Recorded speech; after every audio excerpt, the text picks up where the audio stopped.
Aleluia! Rapidamente, abra a palavra do nosso Pai no livro de Mateus, no capítulo 5. Criançada tá on, hein? Mateus capítulo 5, nós leremos a partir do versículo 13.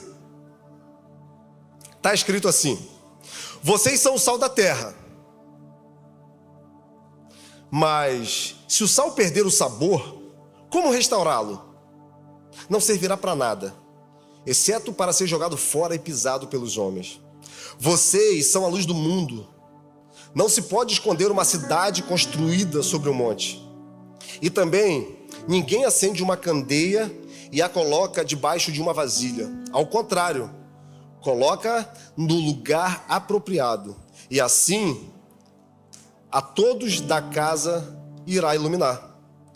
Que brilhe a luz de vocês diante dos homens, para que vejam as suas boas obras e glorifiquem o nome do Pai de vocês, que está nos céus. Irmãos, eu sou apaixonado pelos primeiros capítulos do livro de Mateus, principalmente a partir do capítulo 5, onde nós temos o Sermão da Montanha sendo explicitado por Jesus. O Sermão da Montanha é a realidade dos céus sendo manifesta na terra.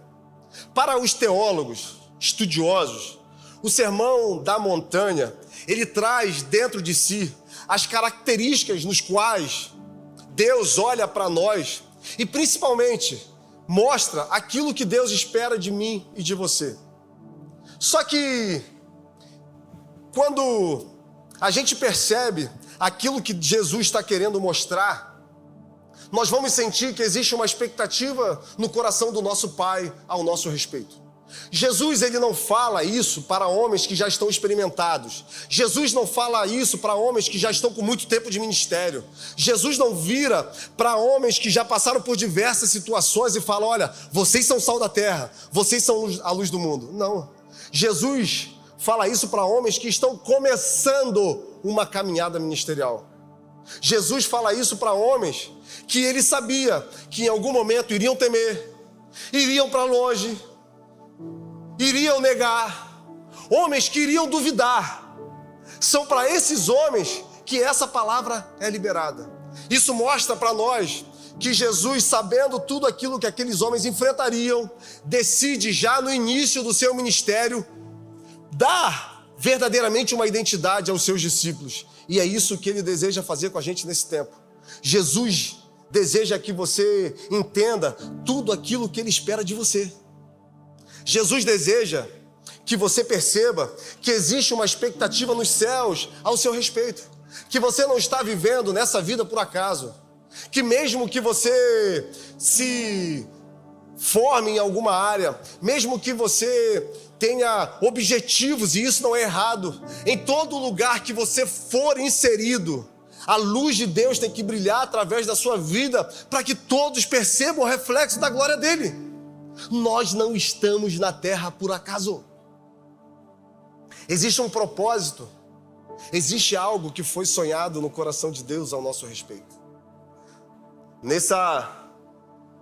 Nessas quinta-feiras, nós temos falado, ora sobre o poder da atitude, ora sobre o propósito que Deus deseja sobre as nossas vidas. E hoje eu quero juntar atitude e propósito. Porque se você entender tudo aquilo que você pode se tornar em Deus, se você entender tudo aquilo que os céus esperam de você, eu tenho certeza que você vai viver uma vida sem limite. Eu tenho certeza que você vai conseguir alcançar coisas que você nunca pediu, pensou ou imaginou. Que você vai conseguir não só ter os seus sonhos, as suas necessidades saciadas, mas você também vai ser fonte de transformação na vida de pessoas. O Evangelho sempre vai nos levar em direção a alguém. Porque se a gente olhar com muita atenção, a vida com Deus tem algumas fases. A vida com Deus tem alguns caminhos. Todos nós, em algum momento da nossa vida, nós olhamos para nós e percebemos que era necessário que encontrássemos um Salvador. Todos nós, em algum momento da nossa história, nós fomos iluminados, nós tivemos a revelação sobre quem é Jesus Cristo. E quando nós temos a revelação sobre quem é Jesus, naturalmente nós olhamos para nós. E quando olhamos para nós, percebemos o quanto somos frágeis, fracos, cansados. E o primeiro convite de Jesus está em Mateus 11, onde ele diz: olha, vinde a mim todos vocês que estão cansados e sobrecarregados. Esse é um convite que não está restrito a pessoas específicas. Eu lembro que certa feita estava ali conversando com os nossos irmãos no restaurante Graça, quando de repente eu comecei a falar para eles que Jesus não tinha vindo para as pessoas que estavam aqui dentro da igreja. Jesus não tinha vindo para pessoas que andam todas de terno, engravatadas. Jesus não tinha vindo para pessoas que alcançaram altos níveis da sociedade. Não, Jesus veio para todos, porque Deus amou o mundo de tal maneira que entregou o seu único filho para todo aquele que nele crê, não pereça. Então, esse convite é para todos. Todos que estão cansados, todos que estão cansados de viver os mesmos ciclos, alcançar os mesmos resultados, todos que não conseguem vislumbrar a possibilidade de ter uma vida nova. O convite da graça vem para os pecadores. O convite da graça vem para aqueles que têm a capacidade de olhar para dentro de si e perceber o quão mal ele se faz. Talvez esse seja o maior escândalo da graça. Jesus não veio para os bons. Jesus não veio para os justos. Ele veio chamar os pecadores e chamar os pecadores ao arrependimento. Isso foi um dos motivos pelo qual os religiosos ficaram muito confusos em relação a Jesus. Porque imagina uma galera que conhecia tudo de Bíblia. Imagina uma galera que sabia tudo sobre as revelações da vinda do Messias. E quando Jesus vem, ele começa a fazer alguns milagres, alguns prodígios. E aqueles religiosos, eles olham para tudo aquilo que Jesus está fazendo e eles pensam: cara, verdadeiramente, esse pode ser o Messias. Tanto que algumas vezes a gente vai perceber os religiosos conversando com Jesus, igual Nicodemos em João no capítulo 3, ele falando: olha, ninguém pode fazer o que você faz se essa pessoa não for da parte de Deus. É notório que tudo que você faz vai de encontro a tudo aquilo que foi profetizado. Só que uma outra coisa deixava os religiosos confusos. Por quê?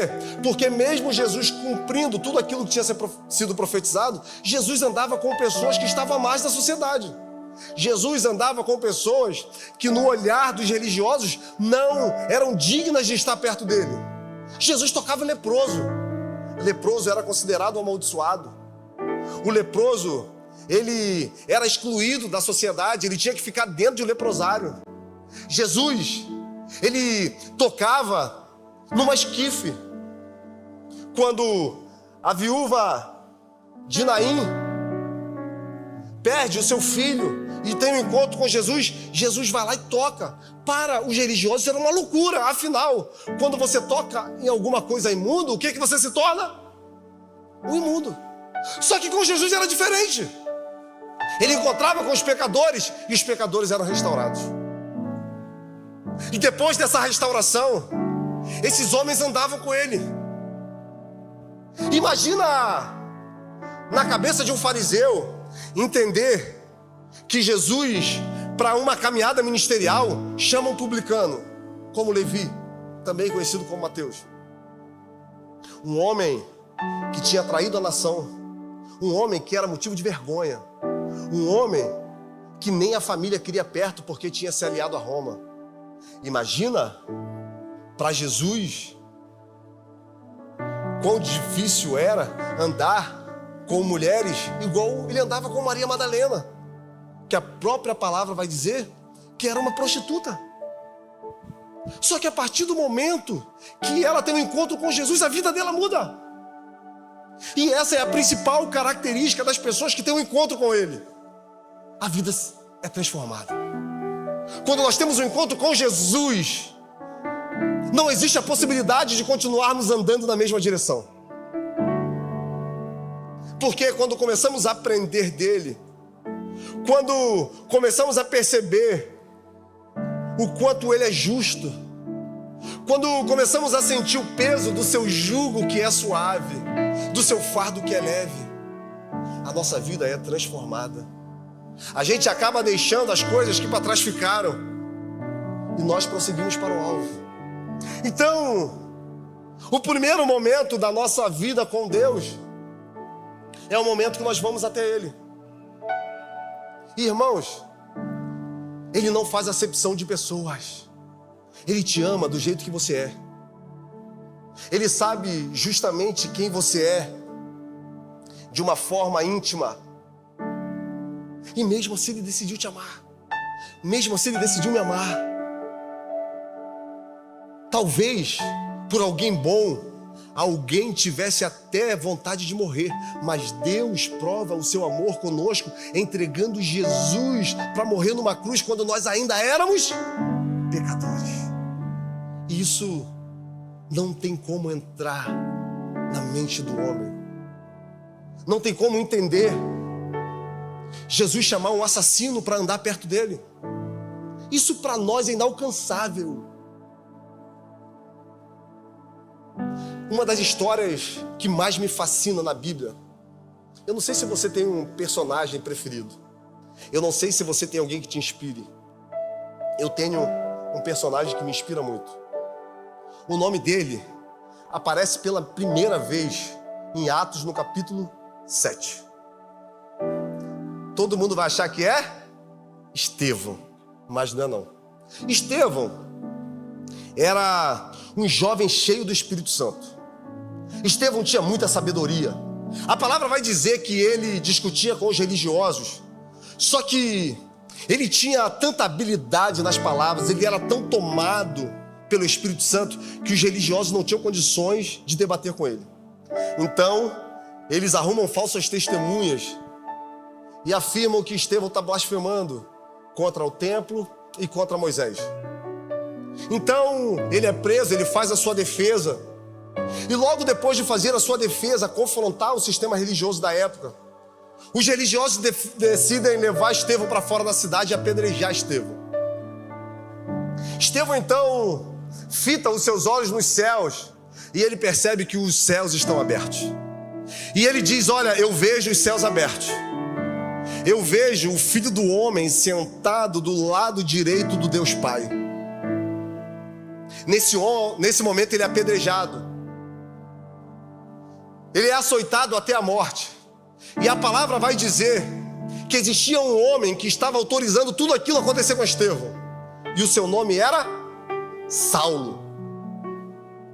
Os soldados então pegam as roupas sujas de sangue de Estevão, vão até os pés de Saulo e colocam. Saulo não sabia, mas existia um propósito muito grande para a vida dele.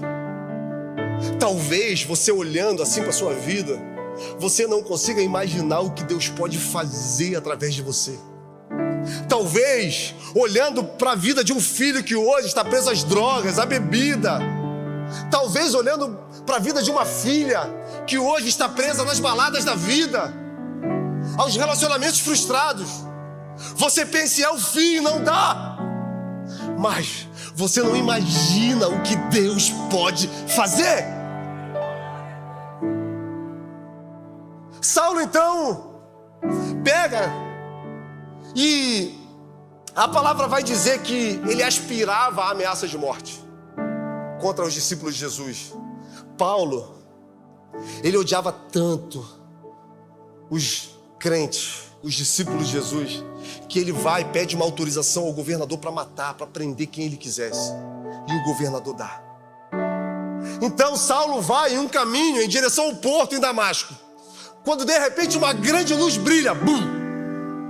E vem uma voz ecoando da eternidade: Saulo, por que você me persegue?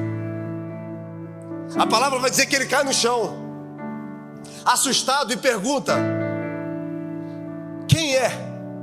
E ele diz: eu sou Jesus, Saulo andou com Jesus. Saulo perseguiu diretamente Jesus. Saulo estava perseguindo os discípulos. Mas tudo aquilo que é feito com um discípulo é feito com o próprio Jesus. O que nós temos que entender é que nós carregamos algo muito valioso. O que nós temos que entender é que aquilo que está dentro de nós é algo muito poderoso. Nós temos dentro de nós tudo aquilo que o mundo precisa para ser restaurado. A pessoa do Espírito Santo de Deus. Saulo cai no chão. Saulo fica 3 dias cegos. Saulo é levado para uma cidade por Ananias.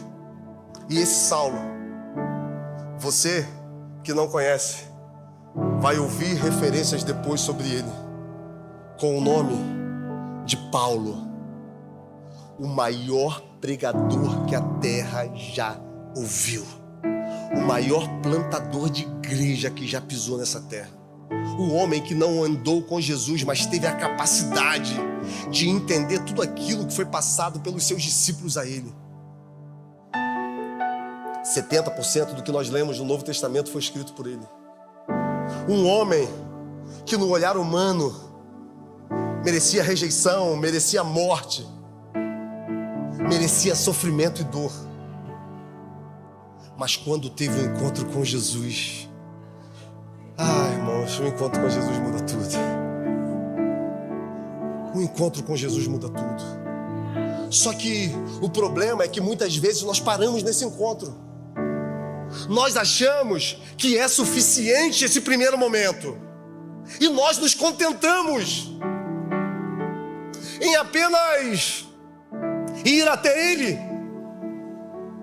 Quando na verdade nós precisamos ir para um próximo passo. Decidir ir além. Porque Ele vai dizer, olha, aprendei de mim. E quando nós aprendemos sobre Ele, quando nós nos debruçamos sobre essa palavra que traz dentro de si os segredos que existem no coração de Jesus, nós nos apaixonamos. E quando nós nos apaixonamos, nós temos que tomar a decisão de segui-lo ou não.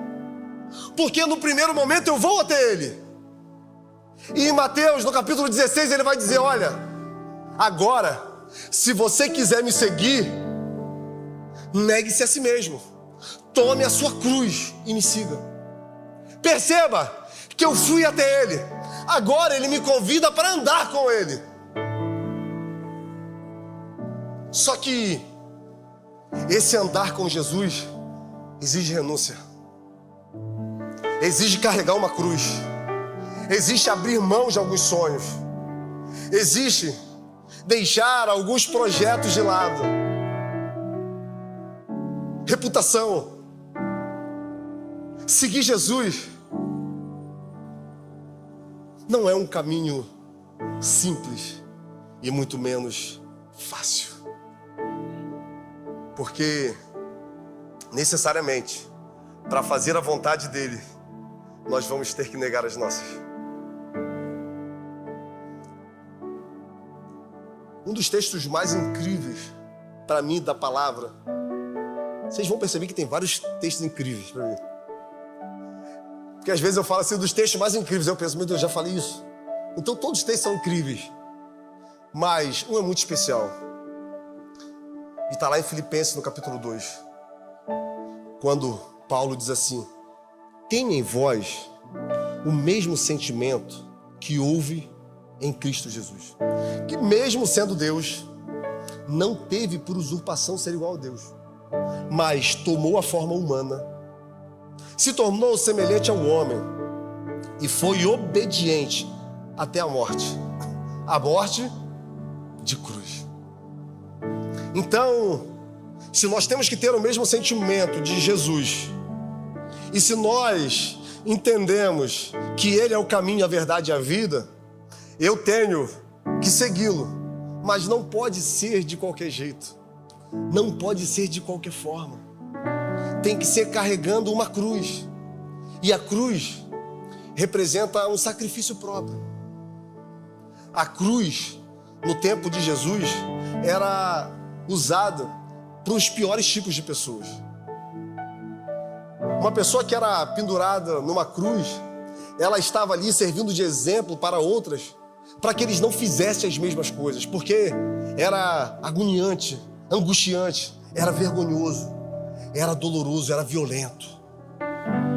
E todo mundo que decidia nesse contexto seguir Jesus, sabia que o final dele poderia ser o mesmo de Jesus. Só que Jesus vai continuar, olha, se você quer ganhar a vida, você vai ter que perder. E aquele que perder a vida por amor ao meu nome, esse vai ganhar.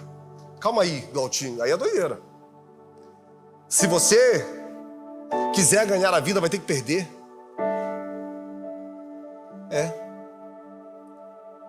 Se a gente quiser a vida eterna, nós vamos ter que perder algumas coisas aqui. Nós vamos ter que abrir mão de algumas vontades aqui. Nós vamos ter que entender que o que a gente vive hoje é apenas uma vírgula na história. Muitos já vieram antes de nós e muitos já foram. E muitos de nós podemos ir a qualquer momento. Porque quando a gente fala de morte, quando a gente fala de arrebatamento, a gente imagina só aquele dia que Jesus vai voltar para buscar sua igreja. Mas Jesus pode voltar para mim hoje, daqui a pouco. E eu não ter mais a oportunidade de falar sobre esse nome. Jesus pode voltar para nós a qualquer momento. E a palavra vai dizer que a única forma de nós estarmos preparados para isso é carregando uma cruz. É abrindo mão das nossas vaidades. É abrindo mão dos nossos orgulhos. Muitas vezes, abrindo mão daquilo que nós mais sonhamos. A cruz representa compromisso, envolvimento. Não existe evangelho sem cruz. Não existe evangelho sem perda. Não existe evangelho sem abrir mão. Não existe evangelho sem matarmos todo dia o nosso eu, para que Jesus Cristo viva através de nós. E isso só acontece verdadeiramente quando nós entendemos que a cruz é uma companhia que temos que carregar em todos os momentos da nossa vida. E Paulo vai dizer: já estou crucificado com Cristo, agora já não vivo mais eu. Sabe o que significa nesse tempo nosso ser crucificado com Cristo? É ter a capacidade de renunciar a algumas coisas que nos faz bem. É ter a capacidade de abrir mão de algumas situações que, por mais que tragam para nós alguns prazeres momentâneos ou algum tipo de visibilidade, a gente sabe que vai nos afastar de um caminho que foi proposto. E sabe o que é a maior loucura disso? Todos os pecadores que reconhecem a sua natureza pecaminosa, eles, de alguma forma, tiveram mais facilidade em lidar com esses problemas de Jesus. Passou para eles. Com essas questões.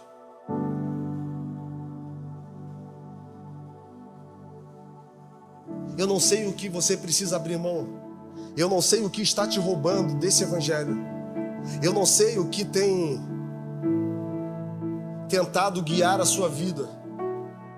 Uma coisa eu tenho por certo: a cruz pode representar dor, vergonha, mas para aqueles que não entendem é loucura, mas para nós é o poder de Deus sendo manifestado na minha e na sua vida. Por isso que os discípulos, eles não podem se amoldar ao padrão do mundo. Por isso que nós não podemos ser bem quisto em todos os lugares, bem visto por todas as pessoas. Porque para nós importa obedecer a Deus e não as pessoas. Então, primeiro eu vou até Jesus. Depois eu nego a mim mesmo, as minhas vontades, e eu ando com Jesus. E aí vem o terceiro momento, que é quando eu vou em nome dele. Jesus, sabendo da sua morte, indo assunto aos céus, ele chama os discípulos e ele dá uma ordem: ide por todo mundo, pregai o evangelho a toda criatura. Primeiro eu fui até ele, depois eu andei com ele, e agora eu vou em nome dele. Uma das características mais impressionantes do evangelho é que ele cresceu ao longo da história, porque pessoas comuns resolveram falar daquilo que Jesus Cristo fez e ensinou. Jesus não escreveu nada. Jesus não deixou um catálogo daquilo que nós poderíamos fazer ou não fazer. Tudo que nós sabemos sobre o Evangelho do Reino de Deus foi porque algumas pessoas resolveram replicar aquilo que eles aprenderam. E, irmãos, o Evangelho verdadeiro, eu tive a oportunidade de pregar na quinta-feira passada também. Eu falei, primeiro vai nos levar em direção a Deus, depois vai nos levar em direção ao próximo. E eu falei sobre Pedro no momento que ele estava muito frustrado, porque ele viveu coisas extraordinárias com Jesus. Pode ser que algumas pessoas que estejam me assistindo hoje, aqui ou pela live, já tenham vivido coisas incríveis, experimentado, manifestar esse evangelho para pessoas.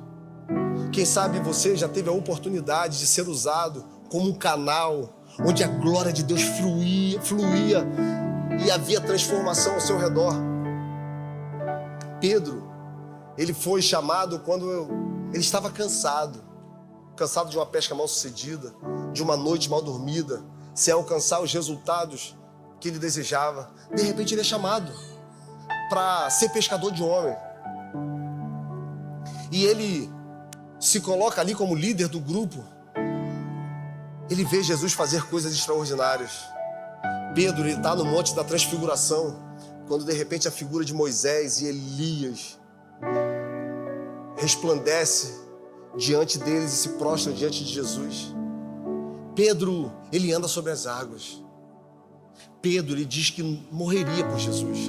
Pedro, ele diz que Jesus não iria morrer porque ele não deixaria. Mas teve um momento que Pedro teve a oportunidade de colocar tudo isso como verdade. Jesus estava no caminho de sacrifício. Pedro acompanhava, quando de repente algumas pessoas olharam para Pedro e falaram, olha, ele é um deles, porque ele se veste como eles. Ele anda como, ele fala como os discípulos de Jesus. Pedro então nega a primeira, a segunda e na terceira vez, Jesus olha para ele. Jesus não olhou com olhar de acusação. Jesus não olha para mim e para você com olhar de acusação. O olhar de Jesus deseja nos mostrar aquilo que nós estamos fazendo e revelar o amor dele sobre as nossas vidas, mesmo sabendo tudo o que fazemos. Naquele momento, Pedro nega, e Pedro ali é destruído emocionalmente. Pedro ali, ele se sente envergonhado, fracassado, cansado. Jesus é crucificado, Jesus morre. Quando Jesus ressuscita, a primeira coisa que o anjo fala com as mulheres, Maria, Salomé e Maria Madalena, quando estão lá indo ungir o corpo de Jesus, é: avisa os meus discípulos e Pedro não era discípulo também? Por que nesse momento Jesus tira ele desse lugar? Porque Jesus sabia que o coração de Pedro estava muito machucado. Pedro precisava se sentir cuidado. Existem pessoas nessa noite que o próprio Jesus quer cuidar, cara. Você tem resistido a isso? Você tem buscado os seus caminhos, tentando fazer do seu jeito. Olha os resultados que você alcançou até agora. Será que vale a pena continuar pelas suas forças? tentando do seu jeito, ou quem sabe o melhor seja se render, aceitar que você precisa de um Salvador na sua vida. Pedro resolve voltar para o lugar de vergonha, Pedro resolve voltar para o lugar de fracasso, ele resolve voltar a pescar. E Jesus, mesmo já tendo aparecendo outras 2 vezes para ele, Jesus vai lá, chama Pedro e pergunta: você me ama? Cara, olha o amor de Deus por nós. E nesse momento, Jesus reinsere Pedro no propósito. Você me ama? Então apacenta as minhas ovelhas. Você me ama? Então apacenta as minhas ovelhas. Existem pessoas aqui que precisam ser reinseridas ao propósito, que precisam voltar para um lugar onde elas fluíam, onde manifestavam com poder, graça e glória a presença de Deus. Mas você tem que perceber na sua vida em qual desses momentos você está. Se você está no momento onde você precisa ir até Ele, se você está no momento onde você precisa se negar e andar com Ele, ou se você nesse momento precisa ir em nome dEle, porque a nossa vida cristã, ela precisa avançar. Existe uma grande seara, existe uma grande colheita para ser feita. Os campos estão fartos. A criação aguarda ansiosamente a manifestação dos verdadeiros filhos de Deus. Irmãos, nós temos sonhado com um avivamento na cidade de Cabo Frio. Nós temos sonhado e profetizado que nós vamos ver pessoas sendo transformadas por essa graça, pecadores entrando nesse lugar e tendo a vida restaurada. Mas pastor, eu não tenho condições, você não sabe da minha vida. Esses homens também não tinham. Eles estavam no início do ministério. E Jesus diz: olha, vocês são sal da terra. O sal, durante muito tempo na história, ele serviu como moeda de troca. Ele servia como o próprio dinheiro. Mas dentro desse contexto, o sal, ele primeiro servia para salgar, o que serve até hoje. Só que o sal, ele não tem gosto próprio. O sal, o seu objetivo é potencializar o gosto que existe no alimento. Se a gente botar sal demais, o que acontece? Salga. Se a gente botar de menos, fica insosso. Por isso nós precisamos de equilíbrio. Por isso nós precisamos de alguém que tenha a capacidade de colocar a medida certa. E se nós somos o sal, a mão que nos conduz tem que ser a mão de Deus. Tem que ser a mão do nosso Salvador. O sal também servia para atrasar o processo de putrificação. Quando algum animal era morto, não existia energia elétrica na época, claro. Então a carne era envolta no sal. E isso retardava o processo de apodrecimento. Mesmo a terra ainda estando um caos, mesmo a gente vendo toda a movimentação que o mundo está tomando, a terra ainda não estragou, não apodreceu por causa da igreja de Jesus Cristo. Enquanto nós estivermos aqui, e eu não falo dessa igreja, eu falo das igrejas de Jesus. Enquanto nós estivermos aqui, ainda existe salvação para o mundo. Enquanto nós estivermos aqui, o diabo não vai poder resistir ao poder de Deus sendo manifesto através de nós. Enquanto nós estivermos aqui, ele vai ter limites no seu agir, porque ele sabe que quem governa a igreja é Jesus Cristo. Só que o sal, ele pode perder o sabor. E quando o sal perdia o sabor, sabe o que acontecia com ele? Ele era jogado fora. Ele servia para fazer estradas. E os homens pisavam. Isso fala para nós de pessoas que um dia foram muito usadas por Deus. Um dia resplandeceram realmente ministerialmente. E hoje depois de escolhas mal sucedidas, aceitaram que já não tem mais possibilidade de viver algo novo ou de voltar a fazer aquilo que foi comissionado a fazer. São apenas telespectadores daquilo que Deus está fazendo. Mas você não foi chamado para esse lugar. Porque você, mesmo que hoje esteja sendo pisado, você ainda é salvo. E Deus pode restaurar o sabor. Deus pode restaurar a sua vida. Você não acredita, mas você pode ser ainda luz, porque é uma identidade que Deus colocou em você. E Ele diz: olha, vocês são a luz do mundo. A gente só entende o poder da luz quando a gente está em um momento de escuridão. Eu tenho certeza que, assim como eu, quando acaba a luz da sua casa, a primeira coisa que você procura é o quê? Uma lanterna. Alguém de mais idade aí gritou uma vela. Eu falei: meu Deus, o problema não é achar a vela, o problema é achar o fósforo. Parece que sempre some, né, gente? Hoje a gente corre atrás do celular. E quando a luz brilha, o que acontece com a escuridão? Ela vai embora. Jesus diz: olha, enquanto eu estiver no mundo, eu sou a luz. Mas a partir do momento que eu não estiver mais aqui, a minha luz tem que resplandecer a partir de vocês.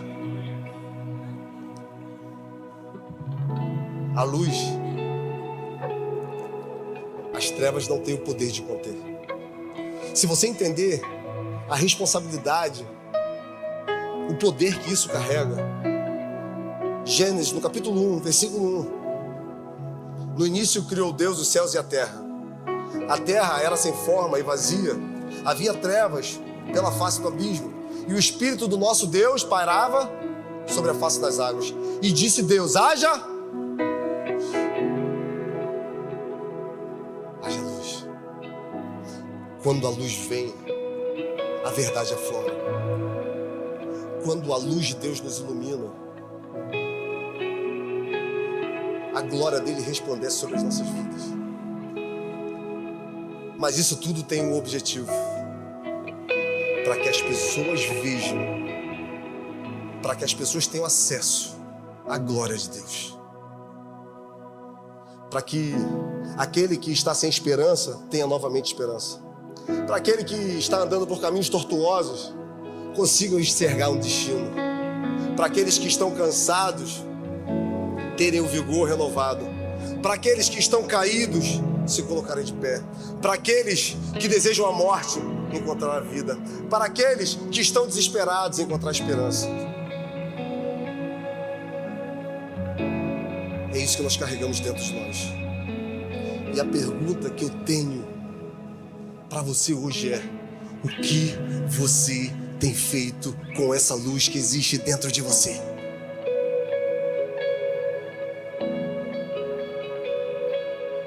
O que você tem feito com o que Ele te entregou?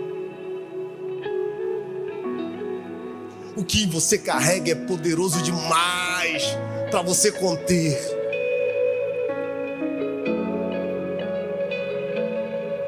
Você foi comprado por um preço de sangue.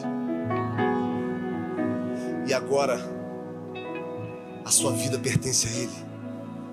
E o que Ele deseja é que você entenda hoje que Ele quer te usar como um farol que brilha à noite, como um caminho sobre as águas.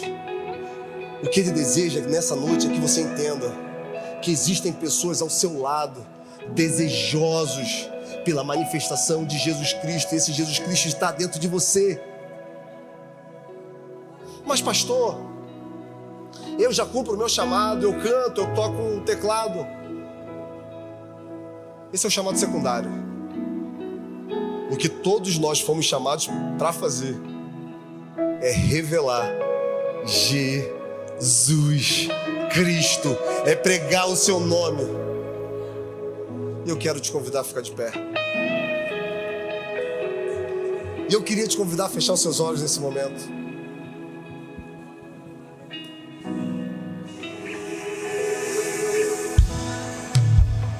Paulo não sabia Saulo não sabia. Mas, enquanto ele aspirava a ameaça de morte, ele estava contribuindo para a expansão do reino de Deus. Porque as pessoas assustadas começaram a viajar pelas cidades. E ao chegar naqueles vilarejos, eles falavam sobre esse Jesus. No momento que Saulo encontra Jesus, todos os discípulos ficam amedrontados. Afinal, ele era um perseguidor. Alguns nem acreditavam na transformação dele. Só que Deus chama um homem chamado Ananias e diz: olha, esse que hoje persegue vocês, eu vou usar ele para sofrer. Ele vai sentir na pele o que é sofrer por amor ao meu nome. Agora esse homem que era poderoso, esse homem que tinha o poder da vida e da morte em suas mãos, ele consegue entender que existia um propósito para a vida dele. E no final, lá em Filipenses, no capítulo 3, ele vai dizer: olha, eu poderia me vangloriar em quem eu sou. Hebreu dos hebreus, da tribo de Benjamim. Enquanto a lei, perseguidor, fariseu, mas tudo isso eu considero perda diante da revelação de Jesus Cristo. E no livro de 2 Timóteo ele vai dizer: olha, estou vivendo o tempo de libação, o meu corpo já foi dado, combati o bom combate, guardei a fé. Combati o bom combate, acabei a carreira e guardei a fé.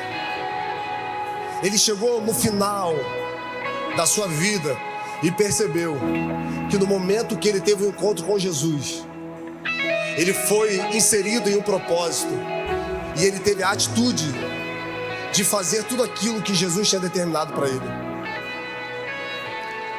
E eu quero te fazer uma pergunta e queria te convidar a fechar os olhos nesse momento, para ser só você e você nessa resposta. O que você vai dizer para você quando o final chegar na sua vida? Será que você vai olhar para você e vai dizer: olha, eu andei verdadeiramente no caminho que ele me apontou, eu vivi tudo aquilo que ele tinha para mim? Será que você vai olhar para sua história e vai dizer: realmente eu gastei a minha vida nele, eu fiz tudo o que eu podia, eu preguei, eu amei, eu cuidei, eu servi?